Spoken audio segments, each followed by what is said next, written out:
The following story has been brought to you by StoriesToInspire.org. So I have a very close friend. I became a very close friend of his. His name is William Aboud. William Aboud lives in Great Neck. And he worked for a company called FXCM. FXCM, I got very close to them. They actually had my BCA girls come. They're a platform. They're amazing. It's a platform on Wall Street that trades funds, trades all the different currencies of the world. So if you want to buy English money or Russian money, and you want to play the market of monies, this is the platform. This is where you go on your computer. So I was invited, I became friendly with them. I brought my girls and they helped me with BCA and they gave us a lot of charity and they helped us out a lot. And I actually brought the girls to see the place because one of the main partners is a guy that drove a taxi and made nothing, a Bukharian. And his luck, his mazel was that the taxi or the limo that he drove was a huge guy on the market who traded funds. He didn't know how to trade funds. He did nothing. He was a guy who came from Zecharia. He didn't know anything. He didn't know how to speak English. And he used to listen to this guy's phone calls.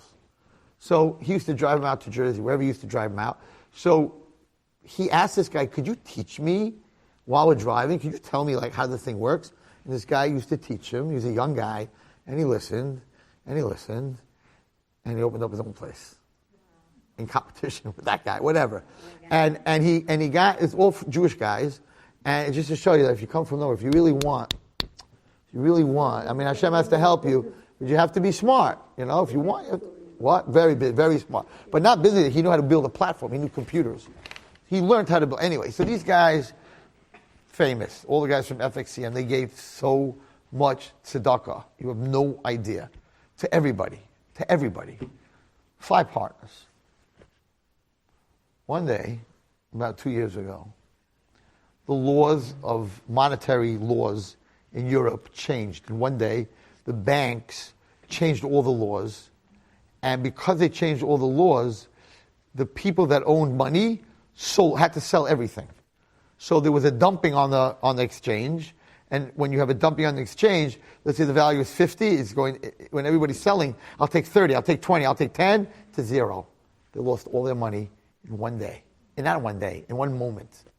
And you have to have a lot of money behind this, like the banks have to have an FDIC. There was no bank, they were finished, it folded. Don't ask. They lost everything in one moment. And for the last 2 years, they were bought out, whatever was left, and then they threw them out, and they were lucky to come out with their skin. Okay, it doesn't exist anymore, this platform, FXCM. It's traded on the stock market. Gone, goodbye. You can't trade in America. You can only trade in Europe, but they don't own it anymore. This man lost everything. He's about tshuva. He's a frum guy in Great Neck. He davens 3 times a day. He's a tzaddik. And he's in my house last week to talk to me about something else. And I look at him, I say, William, I want to ask you a question. Just if you could answer me this answer. I said, because this is what I do, I think. How are you dealing with God? Like Hashem. We built buildings, we built yeshivas. You gave so much tzedakah. How could Hashem do this to you? In one moment, you lost everything. It's nothing. Everything. How do you go to daven every morning? How do you get up in the morning and say, Moda Ani? Right? It's a heavy question, but I'm real. I want to know. Because if you could tell me, then I could learn how does someone who gives away so much money to Hashem's people, and Hashem took all his money away in 1 second. You never even had a chance to save, to put away. It was gone. You woke up in the morning, there was no more trading. He looks at me, he says, you want to know how I deal with Hashem? I'll tell you a story. And I asked him permission to say over the story by my share. He said, he's also a refugee. He came from, I don't know where, Iran. Came from Iran, 0. Never had anything. I don't know if he came from parents, whatever it is. And he was a very smart guy. And he got a job on Wall Street, a low-lying job. And he got a job in a company that was trading currencies. And they were so small that the whole company was in one room, and they had 2 long tables together, and the traders would have a computer, and all around the table, you don't have your own desk, all around this table were all the different traders, 50 traders, whatever, all around, and everybody was trading, and he was making a little couple of dollars.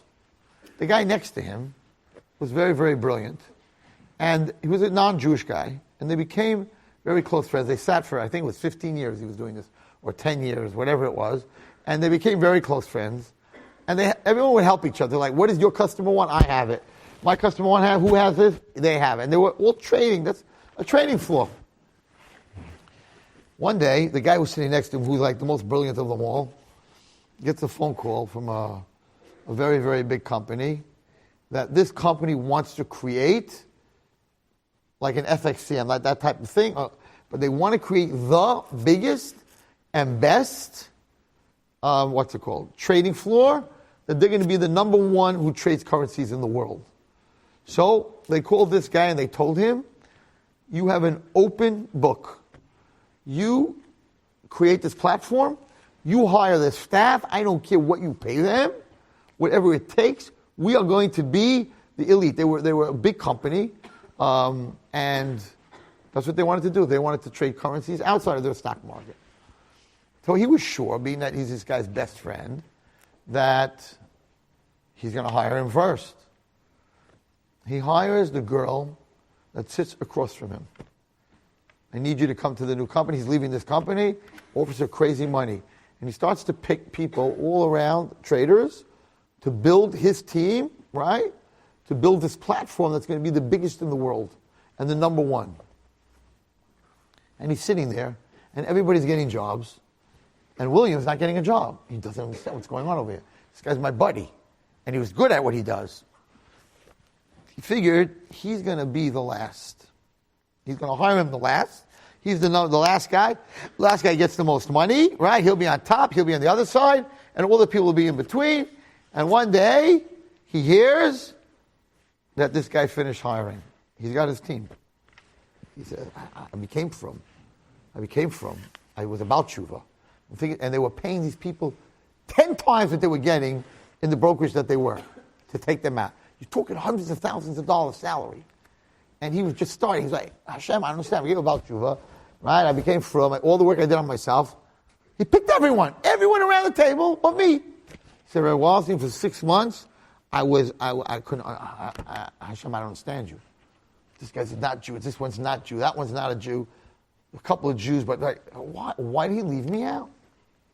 6 months, he didn't get an answer, and he was down. He said, you know what? You have to be talking, you heard a share, whatever it is, you have to be talking.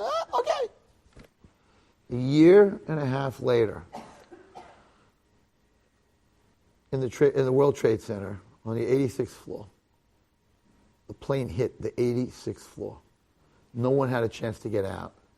They were all working for a company called Fitzgerald. The most people that died in 9/11 was that company. They lost their whole company, hundreds of people. Every single one that was at that table, that was picked, died on that day. Not one of them walked out. He said, Rabbi Wallerstein, you're asking me how I'm dealing with what happened to FXCM?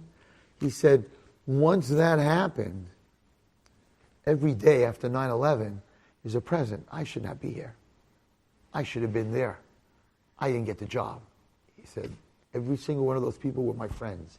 The girl across, dead. The guy next to him, dead.